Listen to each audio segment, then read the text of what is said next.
इस वीडियो में हम पढ़ेंगे क्लास 10 एनसीईआरटी मैथ का चैप्टर नंबर 9 त्रिकोणमिति के कुछ अनुप्रयोग। चैप्टर 9 पढ़ने से पहले हम लोग चैप्टर 8 में जब त्रिकोणमिति शुरू किए थे तो हमने क्या क्या पढ़ लिया उसको एक बार रिवीजन करते हैं। एक्सरसाइज 8.1 में पढ़े थे त्रिकोणमितीय अनुपात के बारे में। क्या त्रिकोणमितीय अनुपात कितना होता है? 6 त्रिकोणमितीय अनुपात होता है। कौन कौन? साइन, कोस, टेन, कोसेक, सेक और कोट। साइन थीटा क्या होता है? लंब बटे कर्ण। कोस थीटा क्या होता है? आधार बटे कर्ण। टेन थीटा लंब बटे आधार। कोसेक थीटा कर्ण बटे लंब। सेक थीटा कर्ण बटे आधार। कोट थीटा आधार बटे लंब। और हमने क्या पढ़ा था? साइन थीटा कोसेक थीटा को उल्टा होता है। कोस थीटा सेक थीटा को उल्टा है। टेन थीटा कोट थीटा को उल्टा होता है। और कोसेक थीटा साइन थीटा को उल्टा, सेक थीटा कोस थीटा को उल्टा और कोट थीटा टेन थीटा का उल्टा होता है। और हमने क्लास टेंथ में जो एक्सरसाइज 8.1 था उसमें हम पढ़े थे पाइथागोरस परिमेय, कर्ण स्क्वायर बराबर लंब स्क्वायर प्लस आधार स्क्वायर पढ़े थे। एक्सरसाइज 8.2 में हमने क्या पढ़ा था? त्रिकोणमितीय अनुपात का मान पढ़े थे कुछ विशेष एंगल के लिए, जैसे sine 0 degree 0, sine 30 degree 1/2, sine 45 degree 1/√2, sine 60 degree √3/2, sine 90 degree 1। उसी प्रकार cos 0 degree 1, cos 30 degree √3/2, cos 45 degree 1/√2, cos 60 degree 1/2, cos 90 degree 0, tan 0 degree 0, tan 30 degree 1/√3, tan 45 degree 1, tan 60 degree √3 और टेन 90 डिग्री अपरिभाषित। उसी प्रकार sign का उल्टा कौन होता है? कोसेक। तो 0 का उल्टा नोट डिफाइंड अपरिभाषित, 1/2 का उल्टा 2, 1/√2 का उल्टा √2, √3/2 का उल्टा 2/√3 और 1 का उल्टा 1। उसी प्रकार कोस का सेक उल्टा, टेन का कोट उल्टा हम लोग कर दिए। और एक फॉर्मूला पढ़े थे साइन थीटा बटे कोस थीटा बराबर टेन थीटा और कोस थीटा बटे साइन थीटा बराबर कोट थीटा।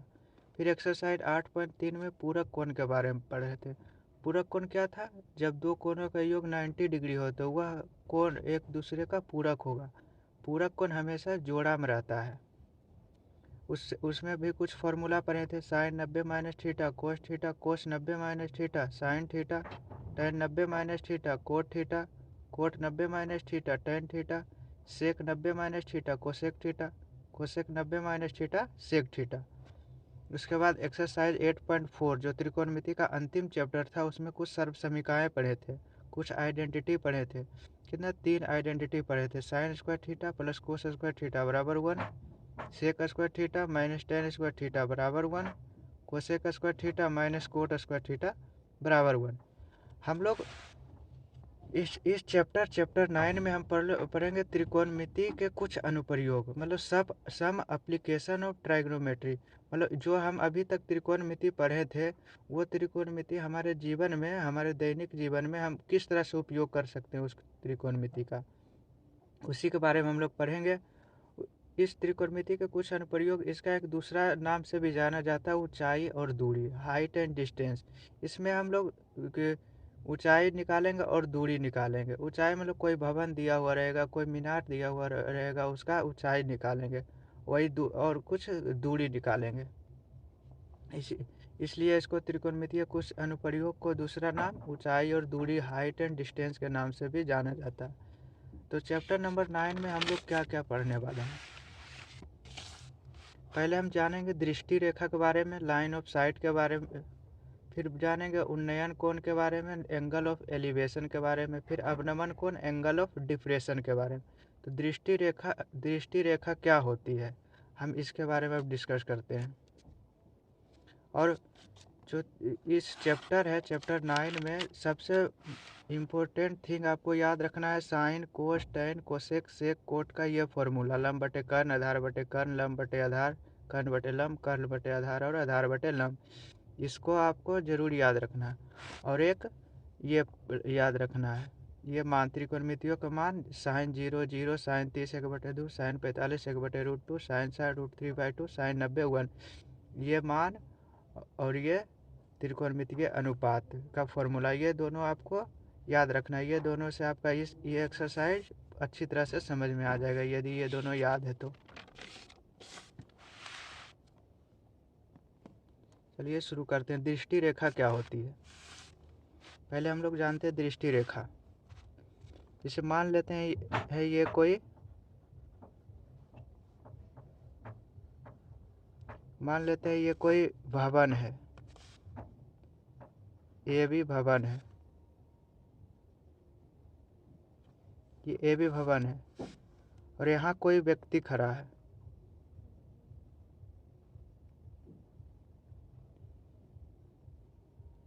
ये कोई, मान लेते हैं ये व्यक्ति है। ये व्यक्ति इस भवन के ऊंचाई, इस चोटी को देख रहा है। ये भवन इस चोटी को देख रहा है। तो ये जो देख रहा है, ये जो रेखा है, इसी को दृष्टि रेखा कहेंगे।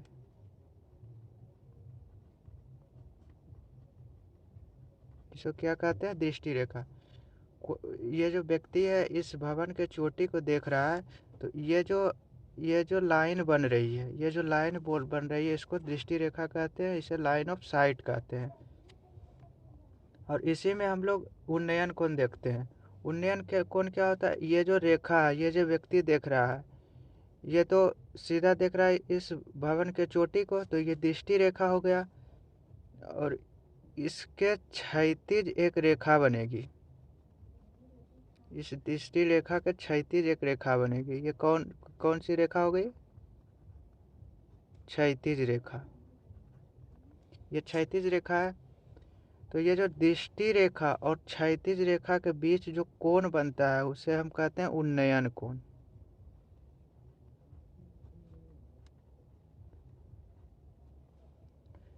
क्या एक बार फिर से देखते हैं। देखो, ये दृष्टि रेखा और ये क्षैतिज रेखा, इस दोनों के बीच जो कोण बनता है उसे उन्नयन कोण कहते हैं। उन्नयन कोण को इंग्लिश में एंगल ऑफ एलिवेशन कहते हैं। और अवनमन कोण किसको कहते हैं?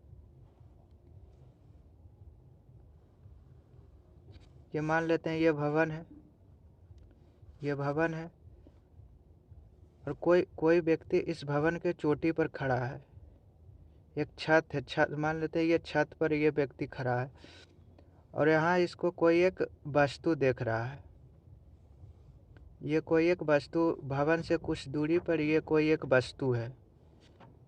ये जो व्यक्ति है इस वस्तु को देख रहा है। जब ये व्यक्ति इस वस्तु को देख रहा है, तो ये जो रेखा हो गई, ये दृष्टि रेखा हो गई। ये दृष्टि रेखा होगी। और इस व्यक्ति का जो आँख है, ये आँख से एक क्षैतिज रेखा भी बनेगी। ये सामने भी देख सकता था सीधा, तो ये क्षैतिज रेखा बनी इसके लिए। और हम लोग जानते हैं कि क्षैतिज रेखा और एक दृष्टि रेखा, इस दोनों के बीच कोण बनता है।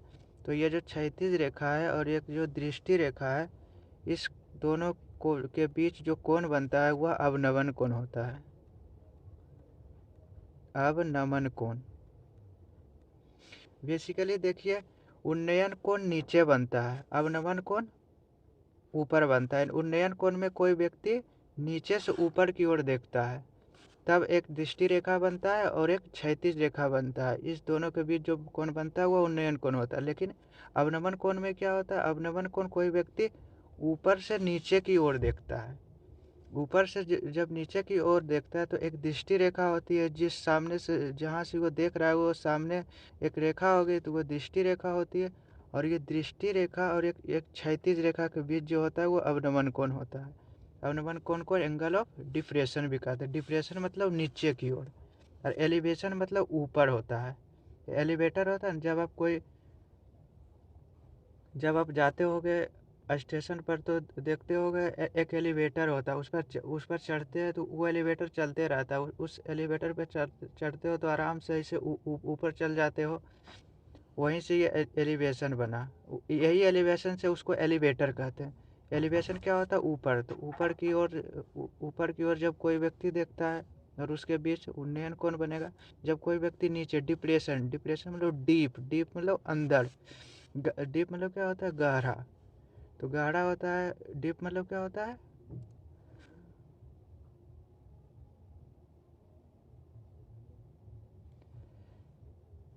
अवनमन कोण को क्या कहते हैं? Angle of depression. डिप्रेशन मतलब क्या होता है? डिप्रेशन, डिप्रेशन मतलब नीचे की ओर। जब कोई व्यक्ति ऊपर से नीचे की ओर देखता है तो वहाँ अवनमन कोण बनता है। जिसे देखो ये क्षैतिज रेखा ये भी मान लेते हैं, और पी क्यू ये रेखा मान लेते हैं। जब कोई भवन होगी तो ऊंचा 90 डिग्री पर होगा, तो ये 90 डिग्री हो गया। और ये ए बी रेखा और पी क्यू रेखा ये दोनों क्या है? समानांतर है। पी क्यू समांतर ए बी है, ये समांतर का चिन्ह है। तो ये ए बी और पी क्यू समांतर है। तो ये और ये प्रतिच्छेदी रेखा है, क्यू बी प्रतिच्छेदी रेखा है, एक इंटरसेक्टिंग लाइन है। ए बी पी क्यू समांतर, और ये दोनों समांतर रेखा को ये बी क्यू जो है वो इंटरसेक्ट कर रहा है, ये इंटरसेक्टिंग लाइन है, प्रतिच्छेदी रेखा। तो ये रेखा ए बी क्यू एंगल और ये angle P Q B angle ये दोनों बराबर होगा। कैसे? ये दोनों एकांतर कोण है। हम जानते हैं जब दो पैरेलल लाइन कोई एक लाइन इंटरसेक्ट करती है तो इसके बीच जो एकांतर कोण बनता है वो बराबर होगा। यदि ये थीटा है तो ये भी थीटा होगा। यहाँ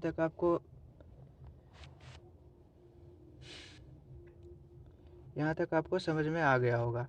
दृष्टि रेखा क्या होती है? जब कोई व्यक्ति किसी पॉइंट को किसी वस्तु को देखता है तो वो वस्तु और उस व्यक्ति के आँख के बीच जो एक रेखा बनती है उसे दृष्टि रेखा कहते हैं।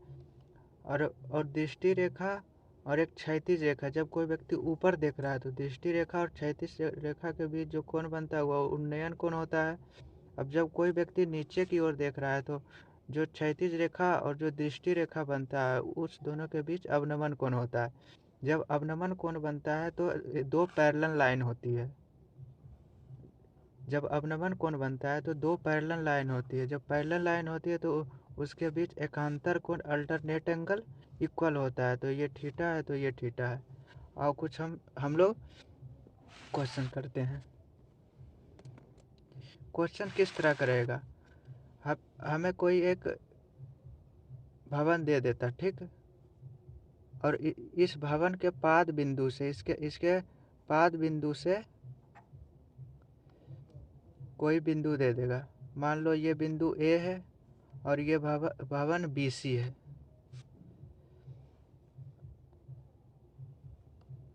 ये भवन की लंबाई मान लो दे दिया 20 मीटर, और ये एंगल दे दिया हमारे पास, इसको मान लो 60 डिग्री। तो हमें पूछेगा ए बी का मान बताओ, यानी भवन के पाद बिंदु से लेकर इस पॉइंट का बीच की दूरी बताओ। तो हम लोग कैसे करेंगे? हम देखेंगे कि ये एंगल है, एंगल के सामने क्या होता है? ये लंब। तो ये लंब हो गया और ये आधार हो गया। इस एंगल के लिए ये आधार हो गया। तो हम लोग ये आधार निकालना मतलब ये ए बी का वैल्यू निकालना है, ए बी के बीच की दूरी निकालना है। और ये हमें हाइट दिया हुआ है तो इसलिए ये हाइट एंड डिस्टेंस कहते हैं। ये हमें हाइट दिया हुआ है, ऊंचाई दिया हुआ है, और ये हमें दूरी निकालना है। तो लंब बटे आधार कौन सा त्रिकोणमितीय अनुपात का फॉर्मूला होता है? tan का। तो tan 60 डिग्री बराबर लंब क्या है? BC, आधार क्या है? AB। tan 60 डिग्री का मान क्या होता है? √3 बराबर BC हमें निकालना है। BC हमें दिया हुआ कितना? 20। हमें AB निकालना है।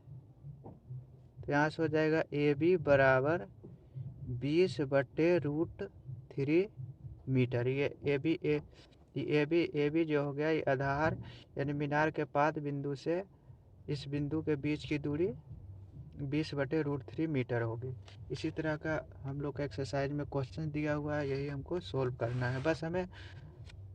बस हमें ये पता करना है कि हमें लंब और आधार दिया है तो tan का फॉर्मूला लगेगा। लंब और कर्ण दिया हुआ है तो हम sin का फॉर्मूला लगाएंगे। और आधार और कर्ण दिया हुआ है, आधार और कर्ण अगर हमें मालूम है तो हम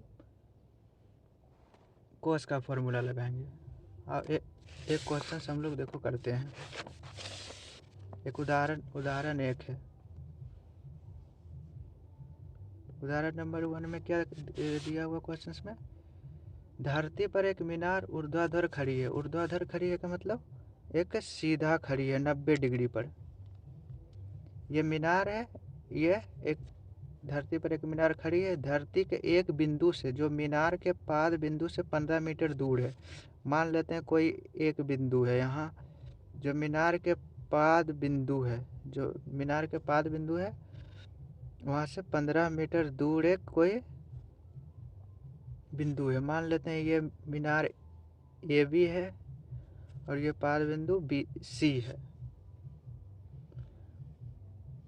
मीनार के शिखर का उन्नयन कोण 60 डिग्री है। तो उन्नयन कोण कहाँ बनेगा, अभी तुरंत बताए थे। उन्नयन कोण कहाँ बनेगा, उन्नयन कोण नीचे बनेगा। तो यहाँ से कह रहा है कि मीनार के शिखर का उन्नयन कोण, मीनार के शिखर का उन्नयन कोण कितना है, 60 डिग्री है। 60 डिग्री है। तो मीनार की ऊंचाई ज्ञात करना, हमें ये वैल्यू ए बी का मान निकाल लेना है। हमें ये ए बी का मान करा निकालने के लिए, और हमें ए सी दिया हुआ है। मतलब ये 60 डिग्री के सामने वाली ए बी जो है, ए बी क्या होता है, ये लंब होगा। और ये ए सी 60 डिग्री के लिए, ए सी 60 डिग्री से सटी हुई भुजा क्या होगी, ए सी। ए सी क्या है, आधार है। तो हमें लंब और आधार, तो हमें सोचना है कि लंब और आधार कौन सा त्रिकोणमितीय अनुपात के फॉर्मूला में आता है। तो किस अनुपात में आता है, tan थीटा। तो tan 60 डिग्री बराबर लंब क्या होगा, ए बी बटे ये बी सी। बी सी कितना है, 15 मीटर। tan 60 डिग्री का मान क्या होता है, √3 बराबर ए बी बटे 15। कुछ नहीं है तो नीचे एक है, तो ए बी बराबर क्या हो जाएगा, क्रॉस मल्टीप्लिकेशन कर दिए एक का ए बी से, तो ए बी 15 आ जाएगा। ये भागा में तो इधर आएगा गुना में, तो ए बी बराबर 15 √3 मीटर। तो ए बी यानी मीनार की ऊंचाई क्या कितना आ गया, 15 √3 मीटर। तो हम लिख देंगे नीचे की मीनार की ऊंचाई बराबर कितना आ गया, 15 √3 मीटर। ये पिक्चर में तो बना दिए, तो लिख देते हैं ये पिक्चर में कौन क्या क्या चीज़ है। तो ए भी क्या है, ए भी मीनार है। माना कि ए भी मीनार है। और ये जो सी ए, ये क्या है, सी ए की क्या है, मीनार से उस बिंदु की दूरी। सी ए मीनार